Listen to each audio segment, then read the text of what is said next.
Hello everyone, I Samriddhi Malviya welcome you all to my channel Biology by My Way.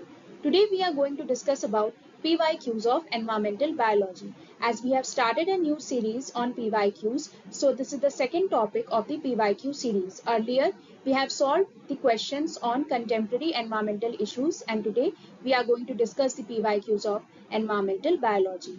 Before that, I would like to tell you that environmental biology is basically the gist of the UGC NET JRF paper. That is, it is the most important topic which has to be considered while preparing for this exam. So without wasting much time, let's get started.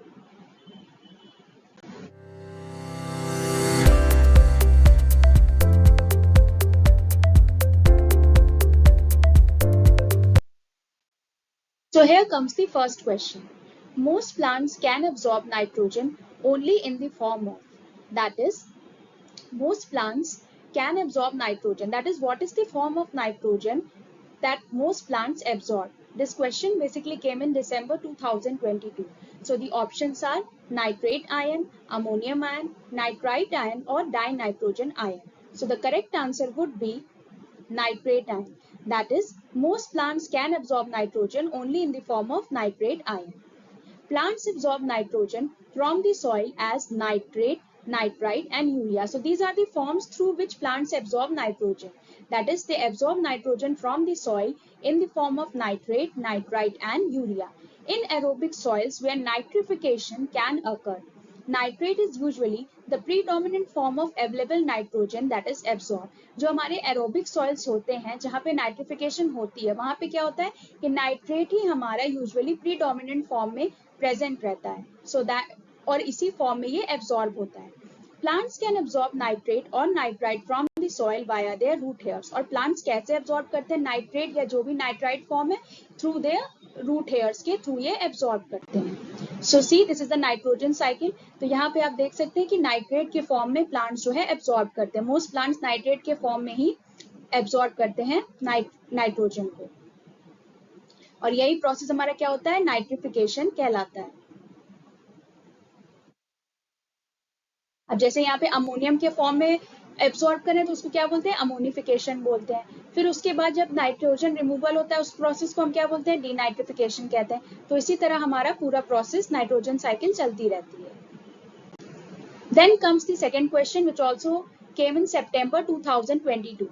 Which of the following is not a phase of secondary succession? इनमें से कौन सा हमारा secondary succession का phase नहीं है? जैसे कि हम सब जानते हैं कि सक्सेशन हमारे दो टाइप्स के होते हैं, एक होता है प्राइमरी सक्सेशन और एक होता है secondary succession.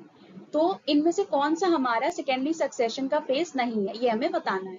So the options are initiation, continuation, termination और invasion. So the correct answer would be invasion. There are 4 steps to form the phases of primary succession. क्यों? क्योंकि हमारा जो सेकेंडरी सक्सेशन है उसमें इन्वेजन प्रोसेस नहीं होता है, क्योंकि इन्वेजन प्रोसेस हमारा किस में होता है प्राइमरी सक्सेशन में होता है. जिसमें पहला प्रोसेस क्या होता है nudation, then invasion, competition and reaction and then stabilization. Primary succession basically हमारा एक न्यूडेड एरिया या बैरन एरिया से स्टार्ट होता है और सेकेंडरी सक्सेशन हमारा एक बर्न फॉरेस्ट या फिर कोई भी ऐसी वेजिटेशन होती है जो डिस्टर्ब होती है उसके बाद जो सक्सेशन स्टार्ट होता है उसे हम सेकेंडरी सक्सेशन बोलते हैं. See, this is the process of ecological succession or basically I would say that this is the process of primary succession. जिसमें पहला स्टेप क्या है हमारा nudation, then invasion, competition and coaction, reaction and stabilization reaching the climax community. तो क्योंकि invasion हमारा कहाँ हो रहा है प्राइमरी सक्सेशन में, therefore invasion is not a process of secondary succession.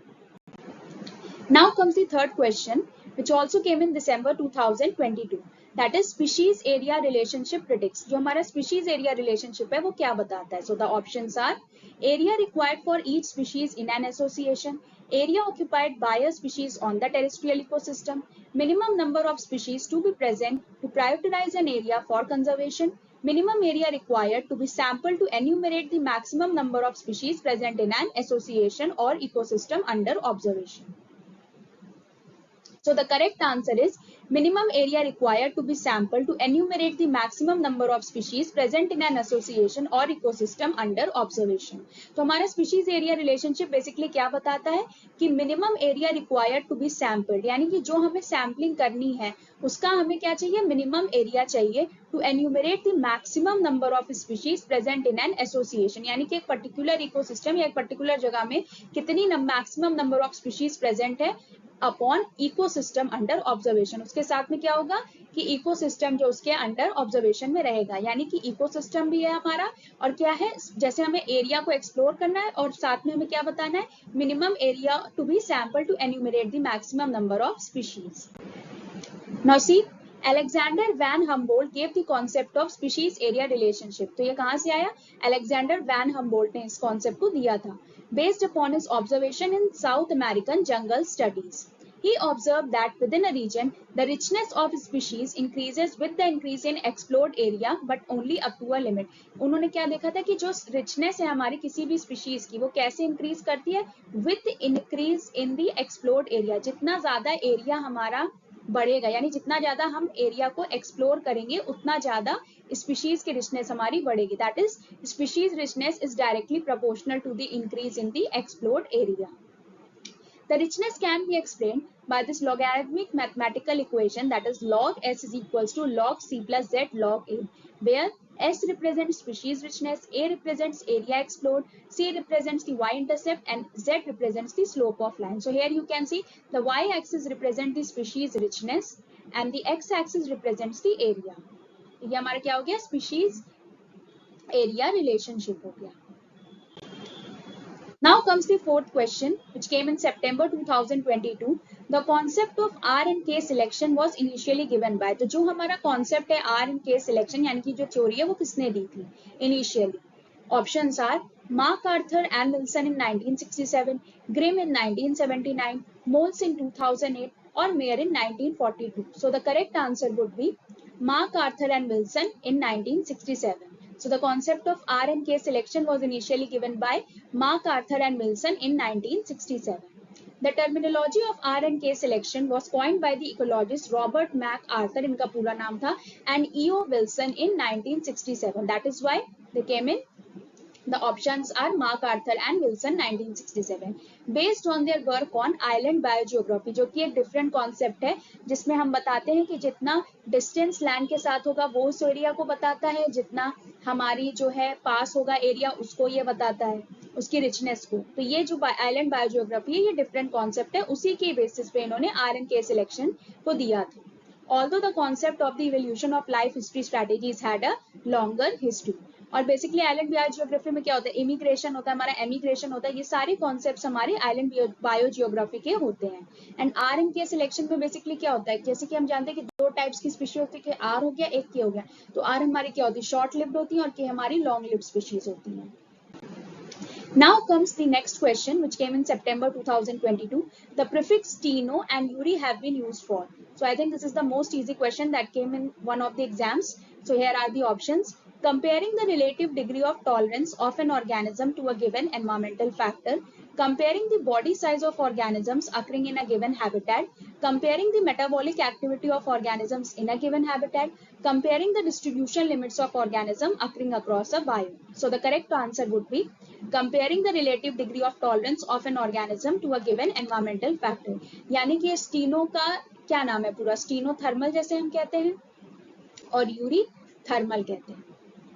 तो ये हमारा क्या हो गया, टेम्परेचर के अकॉर्डिंग जो हमारा टॉलरेंस है उसी को ये डिफाइन करता है. That is steno defines for the narrow and eury defines for the wide range of tolerance. So comparing the relative degree of tolerance of an organism to a given environmental factor is the correct answer. Now here you can see eurythermal organism, as I have told you, ये tolerate करते हैं wide range of temperature को. The organisms can tolerate a wide range of temperature are known as eurythermal organisms. Example क्या हो गया हमारे humans, cows, monkeys, sheep, goats. ये हम लोग क्या है, हम लोग wide range of temperature को tolerate करते हैं. Stenothermal क्या होते हैं, हमारे narrow range of temperature को टॉलरेट करते हैं, यानी कि उनको वो सिर्फ नैरो रेंज ऑफ टेम्परेचर में ही सर्वाइव कर सकते हैं. उनसे वाइड रेंज अगर ज्यादा फ्लक्चुएशन टेम्परेचर में होगी तो ये सर्वाइव नहीं कर पाएंगे. So the examples of stenothermal organisms are crustaceans, insects, salmon, penguins and pythons. Now this is a question which came in December 2022. That is, this is a match the following question. So you have to match the list 1 with list 2. The list 1 includes the term and the list 2 includes the definition. So basically the list 1 has all sorts of term, that is, it has basically 3 has the types of speciation. So you need to know what is speciation, you need to know the types of speciation to match it. Okay. So sympatric speciation, the process by which organisms adopt to changed environmental conditions. Parapatric speciation, the process of differentiation and acquiring reproductive isolation within the same geographical area. Adaptive radiation, population evolving in different geographical regions due to isolation. Allopatric speciation, the process of speciation which occurs between adjacent populations within a broadly continuous habitat. So the correct answer would be, that is, sympatric speciation is the process of differentiation and acquiring reproductive isolation within the same geographical area. तो क्योंकि यहाँ पे क्या है, इसका नाम ये है sympatric speciation. तो बेसिकली यहाँ पे क्या हो रहा है कि सेम जोग्राफिकल एरिया में जो स्पेसिएशन होता है उसको हम क्या बोलते हैं, sympatric speciation बोलते हैं. Then comes the parapatric speciation. So the parapatric speciation is the process of speciation which occurs between adjacent population within a broadly continuous habitat. यहाँ पे क्या होता है कि ये adjacent populations के बीच में होता है parapatric speciation within a broadly continuous habitat. Then comes the adaptive radiation. ये तो सबसे आसान है. इसका आंसर सीधा यही है, the process by which organisms adopt to change environmental condition, यानी कि ऑर्गेनिजम्स कैसे चेंज एनवायरमेंटल कंडीशन से रिएक्ट करते हैं या अडॉप्ट करते हैं, उसका प्रोसेस को हम अडैप्टिव रेडिएशन कहते हैं. Then comes allopatric speciation which is left out, सबसे लास्ट में यही बचा, people evolving in different geographical regions due to isolation. तो सिम्पैट्रिक में क्या था कि हमारा सेम जोग्राफिकल हैबिटेट होता है, एलोपैट्रिक में हमारा डिफरेंट जोग्राफिकल हैबिटेट होता है. Now what is speciation? We'll get to know. Speciation is an evolutionary process for the formation of new and distinct species. तो हमारे ये क्या है, एक speciation क्या है, हमारा as the name suggests species का formation कर रहा है. ये कैसे, हमारी नई और distinct species process कर रहा है. क्यों? क्योंकि ये एक evolutionary process है. The species evolve by genetic modification. यहाँ पे क्या होता है, species कैसे evolve करिए, genetic modification के through हम नई या distinct species form करते हैं. The new species are reproductively isolated from the previous species. तो हमारी जो नई species बन रही है, वो हमारी जो नई स्पीशीज बन रही है वो हमारी पुरानी स्पीशीज से रिप्रोडक्टिवली आइसोलेटेड होती है. That is the new species can not mate with the old species. यहाँ पे क्या हो रहा है कि इन दोनों के बीच में मेटिंग नहीं हो सकती है. दैट इज रिप्रोडक्टिव आइसोलेशन होता है इनके बीच में. Speciation occurs when a group within a species separates from other members of its species. Speciation कब होता है, जब एक ग्रुप है हमारा, a group within a species जो है सेपरेट होता है अदर मेंबर से, यानी कि अलग हो जाता है ये ग्रुप स्पीशीज का, तो और अपनी यूनिक कैरेक्टरिस्टिक्स को डेवलप करता है क्योंकि इसने अपने आप को सेपरेट आउट कर लिया. तो अब इसकी जो नए न्यू कैरेक्टरिस्टिक्स है वो जनरेट होती हैं. There are 5 types of speciation, allopatric, peripatric, parapatric, sympatric and artificial. तो जो हमारी स्पेसिएशन होती है वो क्या होती है, एक पर्टिकुलर ग्रुप है, स्पीशीज है, यहाँ पे क्या हुआ, उसने अपने आप को यहाँ से सेपरेट आउट कर लिया. अब ये जो इवॉल्व होगा इसकी खुद की जो है जेनेटिकली मॉडिफाइड होगा, इसमें जो है नई नई कैरेक्टरिस्टिक्स होंगी, जैसे भी एनवायरमेंटल कंडीशंस को फेस करेगा उसके हिसाब से इसके अंदर जो कैरेक्टरिस्टिक्स डेवलप होंगी. तो इसी को हम क्या बोलते हैं, इसी प्रोसेस को हम क्या कहते हैं, स्पेसिएशन बोलते हैं. तो 5 टाइप्स ऑफ स्पेसिएशन हमारी एलोपैट्रिक थी, पेरीपेट्रिक, पैरापेट्रिक, सिम्पैट्रिक. अब कैसे कैसे ये होता है उसी बेसिस पे इसको डिफाइन किया गया या इसके काइंड्स बताए गए. अब यहाँ पे हम जानेंगे कि एलोपैट्रिक, पैरापेट्रिक, सिम्पैट्रिक में होता क्या है. तो sympatric as we all know कि सेम जोग्राफिकल हैबिटेट में होता है, और एलोपैट्रिक में क्या होता है, डिफरेंट जोग्राफिकल हैबिटेट होते हैं. तो सबसे पहले स्पेसिएशन का प्रोसेस होता कैसे, जैसे यहाँ पे क्या हुआ, तीनों में हमारे पास ओरिजिनल पॉपुलेशन, यानी कि यहाँ पे कोई किसी से सेपरेट आउट नहीं हुआ है, सिर्फ यूनिक है, 1 स्पीशीज है यहाँ पे. फिर एलोपैट्रिक में क्या हुआ, इनिशियल स्टेप जो हमारा स्पेसिएशन प्रोसेस का, वहां पे एलोपैट्रिक में क्या हो रहा है, जोग्राफिकल बैरियर है, यानी कि हमारा बैरियर फॉर्म हो रहा है. पैरापेट्रिक में क्या हो रहा है, एक न्यू निच एंटर कर गई. सिम्पैट्रिक में क्या हो रहा है, जो कुछ भी हो रहा है सेम हैबिटेट के अंदर हो रहा है, यहाँ पे पॉलीमॉर्फिज्म हो रहा है. Then evolution of reproductive isolation, अब यहाँ पे बैरियर फॉर्म हो गया. अब यहाँ पे ये जो एरिया हमारे पास था इसने अपने आप को सेपरेट आउट कर लिया, इसमें अलग से कैरेक्टरिस्टिक्स डेवलप हो गई. अब उसके पास जो पुराना वाला था उसमें उसके हिसाब से कोई भी कैरेक्टरिस्टिक्स नहीं है. यहाँ पे क्या होगा, ये जो यहाँ पे निच डेवलप हुआ था इसने अपने आप को इस स्पीशीज से अलग कर लिया, और ये क्या हो रहा है, ये विद इन द पॉपुलेशन हो रहा है, जो कुछ भी पॉलीमॉर्फिज्म हुआ था यहाँ पे इसी के अंदर हो रहा है. Then new species new distinct species after equilibration. अब यहाँ पे क्या होगा, ये हम बता सकते हैं कि ये हमारी स्पीशिएशन हो गया, यहाँ पे नई स्पीशीज डेवलप हो गई है। यहाँ पे जितना ये निच वाला एरिया था, यहाँ पे भी न्यू स्पीशीज डेवलप हो गई है, और ये क्योंकि ये सेम हैबिटेट में, तो जो इतना पार्ट है यहाँ पे भी स्पीशिएशन हो चुका है। So these were the 3 kinds of speciation. Now comes another question which came in September 2022. The individual plant populations have the following group characteristics. अब जो हमारी individual plant population होती है, उनमें कौन कौन सी group characteristics present रहती है? So the options are density, age, ratios, natality or dominance. So the correct answer would be density. Yes, density is present. Age, ratios, and natality. Dominance is basically not present. It's not a characteristic. That is, it is not a group characteristics of the plant population. Then comes next question, which also came in September 2022. That is deep open benthos community are. तो deep open benthos community सबसे पहले हमें पता होना चाहिए कि है क्या. बेंथोस वी ऑल नो कि हमारा बॉटम पार्ट जो ओशियन का होता है, वहां पे क्या होता है, उसी को हम बेंथिक जोन बोलते हैं. और यहाँ पे क्या होते हैं, हमारे जो बॉटम ड्वेलर्स होते हैं वो प्रेजेंट रहते हैं. तो ये जो बेंथोस कम्युनिटी, यहाँ पे जो सबसे नीची जो कम्युनिटी है हमारी, यानी कि जो बॉटम लाइन है, वहां पे किस तरीके की कैरेक्टरिस्टिक्स इसके अंदर होती है. So the options are they extend from the continental shelf to the deepest oceans, often are entirely heterotrophic living on and in mud surface and bacteria, include plankton and large swimming animals, are rich in biodiversity through strange occupying permanent cold and dark water, are nutrient rich water supporting growth of organisms. So the correct answer would be yes, they extend from the boundary of the continental shelf to the deepest ocean. तो ये हमारी जो deepest ocean का part है, continental shelf से ये शुरू होते हैं और हमारी extend होते हैं कहाँ तक, deepest ocean part तक. Then often are entirely heterotrophic living on and in mud surface and bacteria. ये heterotrophic होते हैं. Then are rich in biodiversity through strange occupying permanent cold and dark water. क्योंकि ये हमारे क्या हो रहे हैं, कॉन्टिनेंटल शेल्फ से सीधे ये deep part of the ocean में जा रहे हैं, तो इनके पास क्या हो गया, वेरिएशन हो गया. हमारे पास कोल्ड है, हमारे पास डार्क वाटर है, अंदर क्या है, समुद्र के अंधेरा है, और कोल्ड ठंडा पानी है. तो यहाँ पे क्या हो गया, बायोडाइवर्सिटी, हमारी वैरायटी ऑफ ऑर्गेनिजम्स हमको मिल जाएंगे जो यहाँ पे सर्वाइव करते हैं. तो yes, they are rich in biodiversity. यहाँ पे क्या नहीं होगा, include plankton and large swimming animals, ये तो नहीं होगा. Are nutrient rich water supporting growth of organisms, no. See the benthic community types, तो यहाँ पे क्या हो जाएगा, they are characterized by the depth zone. यानी कि ये क्या है, डेप्थ के बेसिस पे ही तो हम इसको कर रहे हैं. जैसे लिटोरल, लिम्नेटिक, बेंथिक, ये हमारा क्या हुआ, डेप्थ के हिसाब से हुआ. प्राइमरी प्रोड्यूसर्स एंड और bottom type, example rocky intertidal, mud flat, sandy beach, kelp forest, sea grass meadow, coral reef, mangrove forest, salt marsh, deep sea floor and hydrothermal vent. So these are the community given. This is the latitude, this is the bottom, and this is given the depth zone. Now comes another question which is also a match the following question. So as you can see, match the following type of question बहुत आते हैं exam में. So this came in September 2022. So this is again the same question, that is we have to match list 1 with list 2. That is list 1 has given theory and list 2 has proponent. तो ये हमारी theory दी और हमें किसने दी है उस theory को, उसके हिसाब से हमको मैच करना है. That is monoclimax, polyclimax, climax pattern और cyclic climax theory. Then Watt, Whittaker, Tansley, Clements, और किस किस ईयर में ये भी दिया हुआ है. So the correct answer would be monoclimax theory was given by Clements in 1938. That is ये हमारा ये हो गया.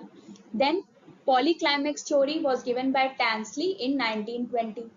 Then climax pattern theory was given by Whittaker in 1953, and cyclic climax pattern theory was given by Watt 1947. Now we'll get to know what are these theories and who gave them. Then firstly comes the monoclimax theory. तो monoclimax नाम से ही क्या हो गया कि यहाँ पे particularly one climax हो गया, यानी only one climax theory होगी.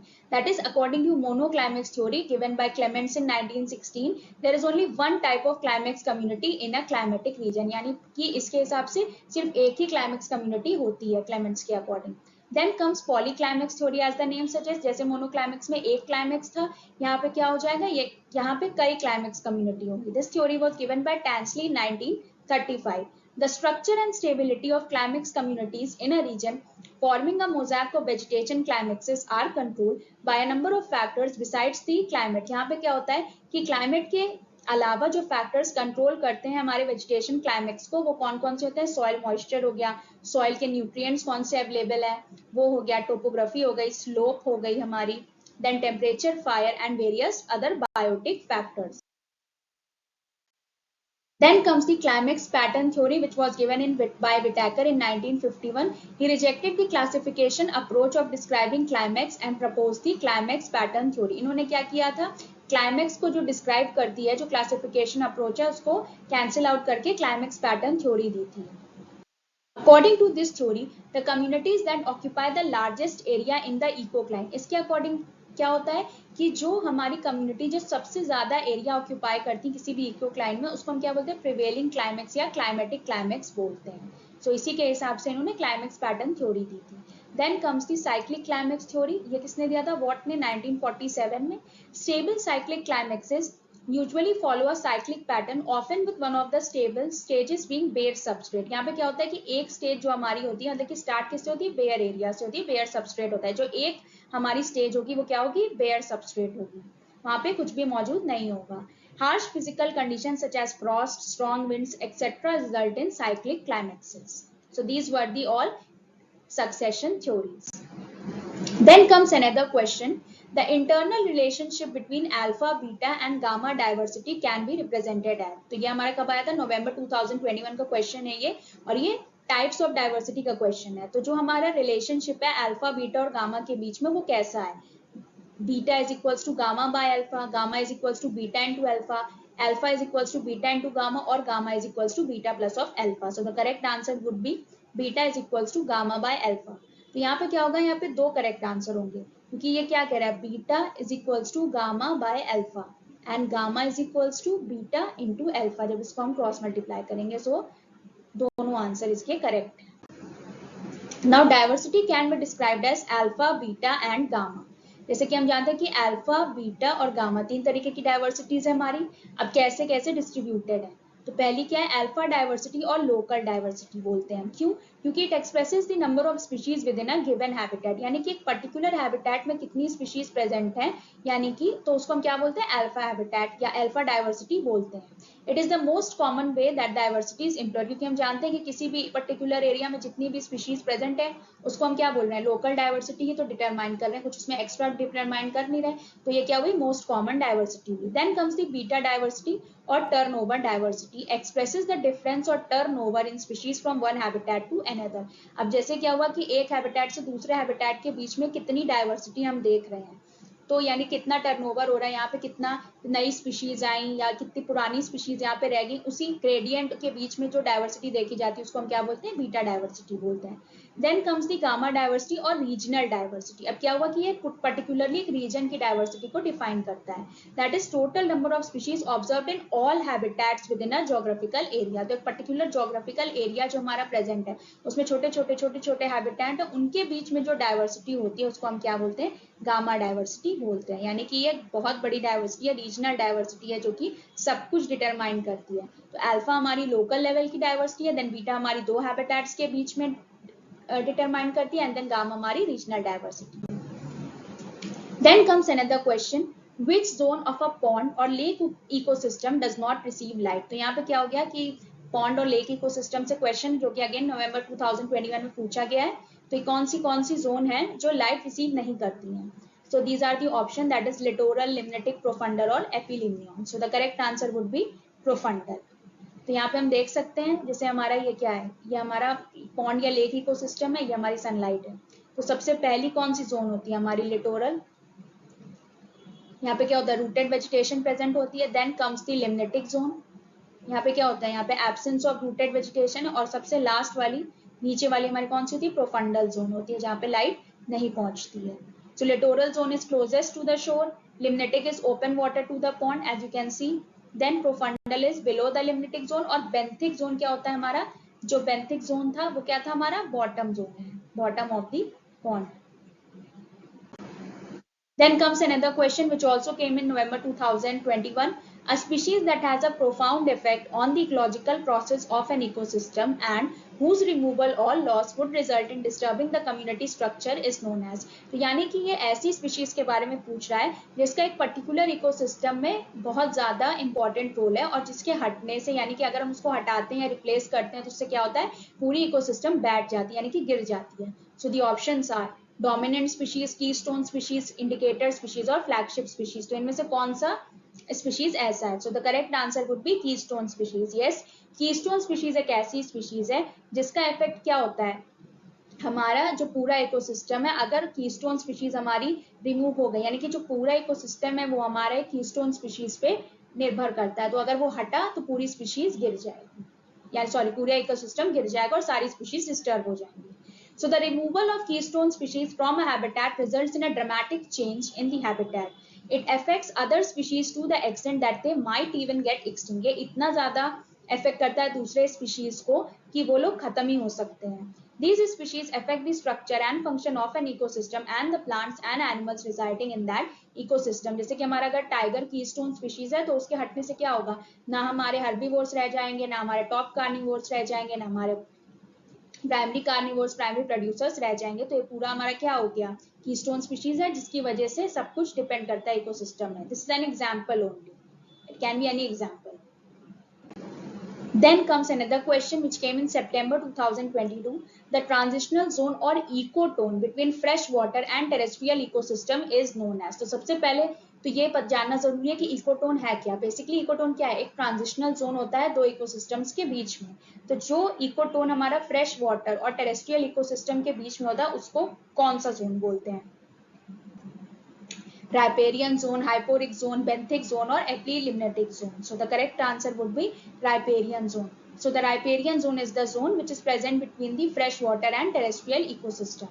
So riparian zones or areas are lands that occur along the edges of rivers, streams, lakes and other water bodies. तो हमारे क्या हुए कि पानी के जो एज होते हैं उस पे प्रेजेंट रहते हैं हमारे राइपेरियन जोन। तो यानी कि टेरेस्ट्रियल और फ्रेश वाटर के बीच में जो जोन हुआ ये हमारा क्या हो गया, यही हमारा राइपेरियन जोन हो गया। एग्जाम्पल्स हमारे क्या हो गए, अब ऐसी जगह हमें कहाँ मिलेगी, स्ट्रीम बैंक में मिलेगी, रिवर बैंक होगा, फ्लड प्लेन्स होगा, वहीं मिलेगी। They are different from the surrounding uplands because the presence of water shapes their soil and vegetation। अब यहाँ पे क्या हुआ कि ये अपने अपलैंड से डिफरेंट होते हैं, क्यों? क्योंकि इनका जो पानी की मौजूदगी है, यहाँ पे पानी क्योंकि प्रेजेंट है, ये क्या करता है, सॉइल को इनके शेप करता है और वेजिटेशन को शेप करता है।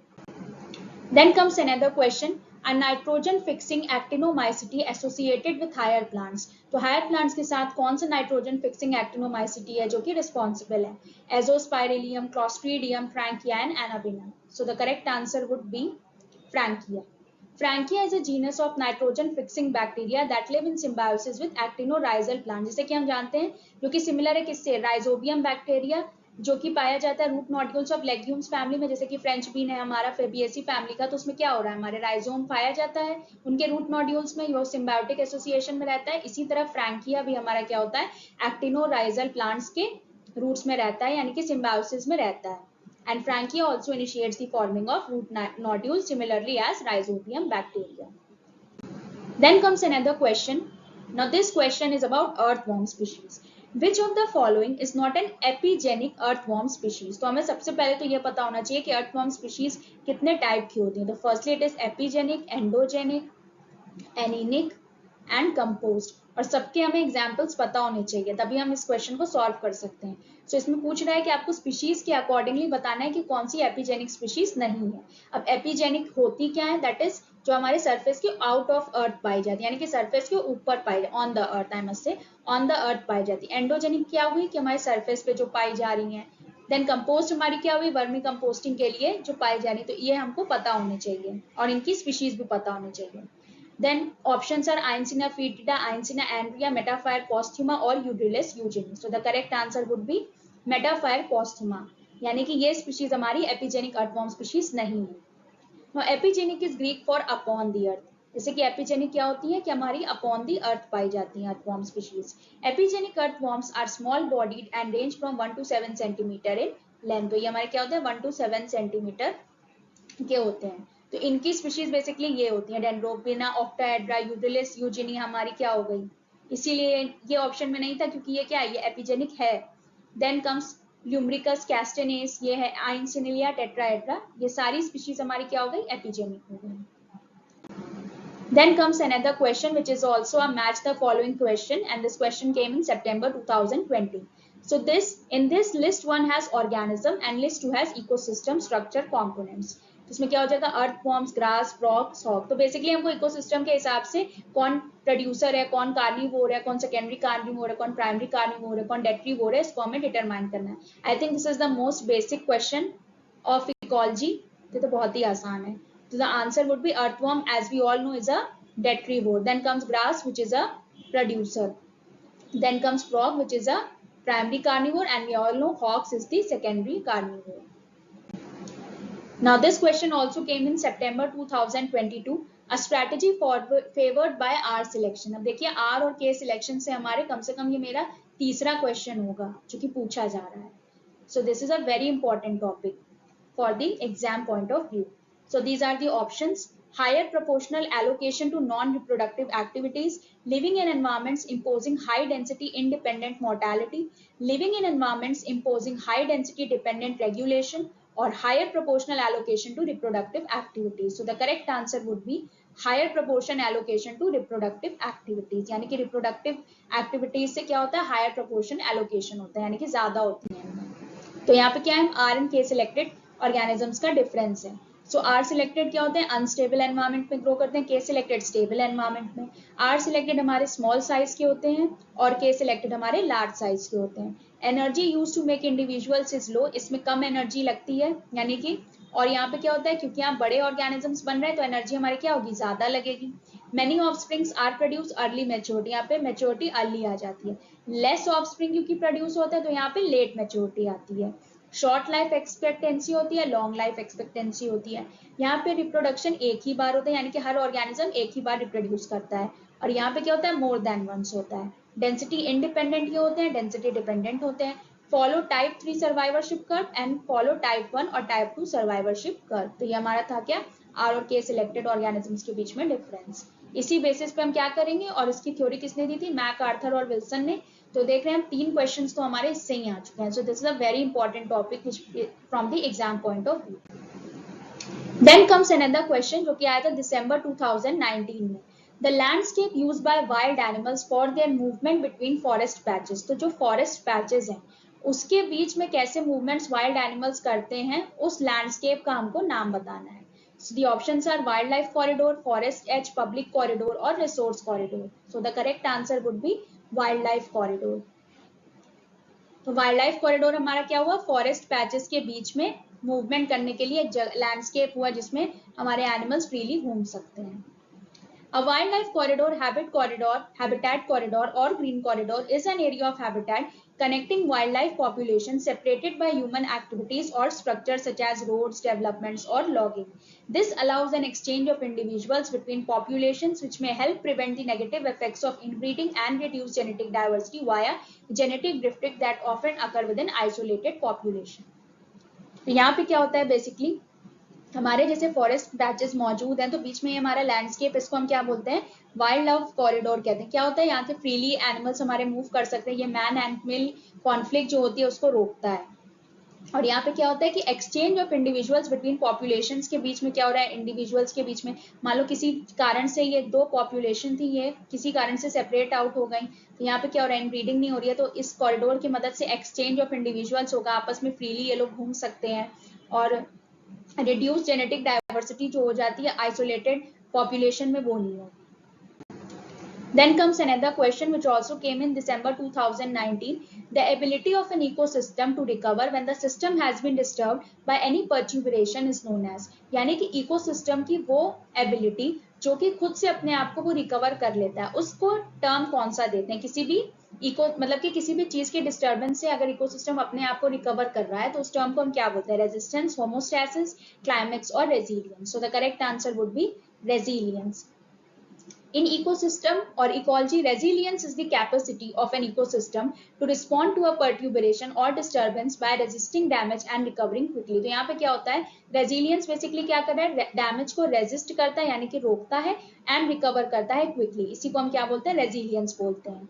Such perturbations and disturbances can include stochastic events. अब ये disturbances कौन से हो सकते हैं? कुछ भी हो सकते हैं, फायर्स हो गए, फ्लडिंग हो गई, विंड स्टॉर्म्स हो गए, इंसेक्ट पॉपुलेशन का एक्सप्लोजन हो गया, ह्यूमन एक्टिविटीज यानी कि एंथ्रोपोजेनिक कॉजेस में हमारे डिफॉरेस्टेशन हो गया, fracking of the ground for oil extraction यानी कि जो हम गड्ढे बनाते हैं, कस के डायनामाइट से उड़ाते हैं उन जगहों को अपना ऑयल एक्सट्रैक्शन करने के लिए, उससे भी हो सकता है। Pesticide spread in soil and the introduction of exotic और एनिमल स्पीशीज यानी कि जो हमारी इन्वेजिव स्पीशीज है वो हमारी क्या करती है, नेटिव स्पीशीज को डिस्टर्ब करती है, जैसे हमारा वाटर हाइसिंथ हो गया, लेमन ग्रास हो गई, हमारी क्या हो गई, तो ये सब भी हमारे डिस्टर्बेंस हैं। तो इन्हीं डिस्टर्बेंस से जब इकोसिस्टम अपने आप को रिकवर करता है तो उसको हम रेजिलियंस बोलते हैं।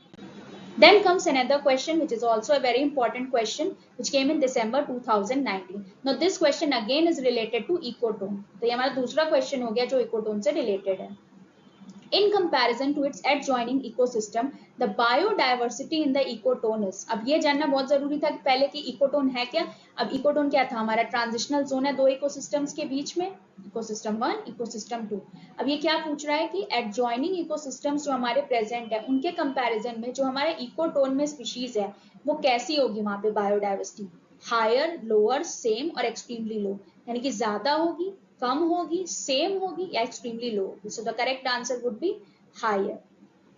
यहाँ पे क्या हुआ, बेसिकली जैसे हमारा इकोटोन ये है, एक इकोसिस्टम यहाँ प्रेजेंट है, इकोसिस्टम यहाँ प्रेजेंट है, यानी कि लैंड इकोसिस्टम सपोजिंगली, ये एक्वेटिक इकोसिस्टम सिमिलरली इस टाइप के, और ये हमारा क्या हो गया इकोटोन प्रेजेंट है.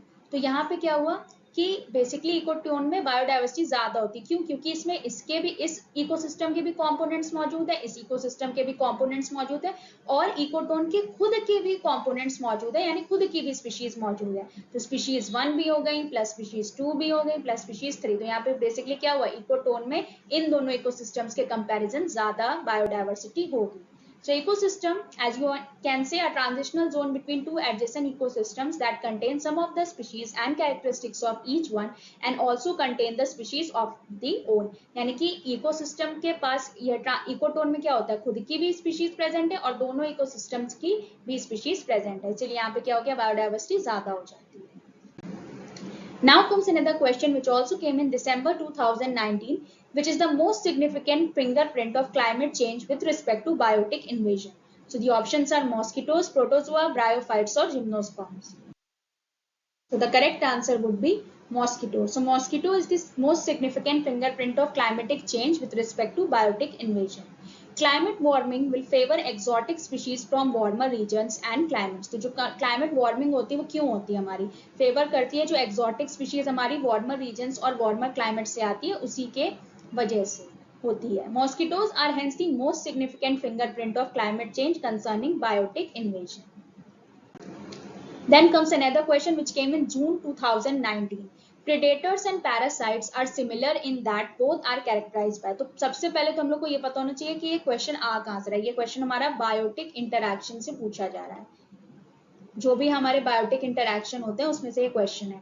तो प्रेडेटर्स एंड पैरासाइट्स के बीच में कैसे कैरेक्टरिस्टिक्स हैं, यानी कि कौन सा इंटरैक्शन होता है, तो उसके अगर हमें वो पता होगा तो हम ये जो उसको सिग्निफाई कर रहे हैं सिंबल्स वो हम निकाल सकते हैं. So it is a plus plus interaction, plus minus interaction, minus minus interaction और प्लस जीरो इंटरैक्शन.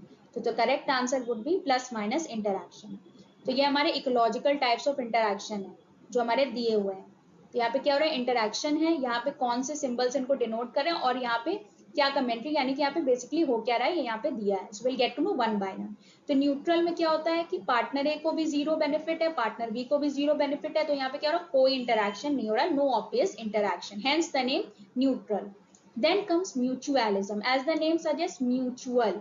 तो यहाँ पे क्या हो रहा है, यहाँ पे दोनों में प्लस प्लस है, यानी कि दोनों को बेनिफिट हो रहा है, both partners profit. Then comes amensalism, one is affected, that is one suffers and one remains unaffected, that is why the name is एमेंसालिज्म. that is one suffers how long, कितना ज्यादा एक सफर करता है और कितना एक बिल्कुल भी सफर नहीं करता. then comes कमेंसालिज्म, यहाँ पे एक क्या करता है, एक प्रॉफिट करता है और एक बिल्कुल ही सफर नहीं करता, ना लॉस करता है ना ही गेन करता है. तो ये हमारा क्या हो गया, कमेंसालिज्म हो गया. पैरासिटिज्म, ये प्लस माइनस इंटरैक्शन है, यहीं से क्वेश्चन आया कि पैरासाइट्स और प्रेडेटर्स में पूछा गया. तो क्या हो गया, एक बेनिफिट कर रहा है एक को लॉस हो रहा है. प्रेडेशन भी सिमिलरली, एक प्रेडेटर बेनिफिट कर रहा है फिर एक को लॉस हो रहा है. कंपटीशन नेगेटिव नेगेटिव, यहाँ पे दोनों सफर करते हैं। तो बेसिकली हमारे इंटरेक्शन किस टाइप के प्रेजेंट होते हैं, एक होते हैं पॉजिटिव, एक होता है नेगेटिव। तो पॉजिटिव में हमारे म्यूचुअलिज्म हो गए, देन प्रोटो कॉर्पोरेशन हो गया और कमेंसालिज्म हो गया। देन नेगेटिव में हमारे कौन कौन से हो गए, प्रिडेशन हो गया, पैरासिटिज्म हो गया, कॉम्पिटिशन हो गया और एमेंसालिज्म हो गया। So these are the biotic interaction जो कि हमको याद होने चाहिए और हमें पता होने चाहिए कि किन के बीच में क्या क्या हो रहा है, और साथ ही में उनके एग्जाम्पल्स भी हमें पता होने चाहिए। So this is all we have for PYQs of environmental biology. I have tried to solve as many questions as possible. अब सारा कुछ तो नहीं हो पाए, but I would promise that I would make more slides for that. Till then आप मुझे यहाँ पे भी फॉलो कर सकते हैं, and अगर पसंद आया हो वीडियो तो प्लीज चैनल को लाइक, शेयर और सब्सक्राइब जरूर करिएगा। Till then, take care and goodbye.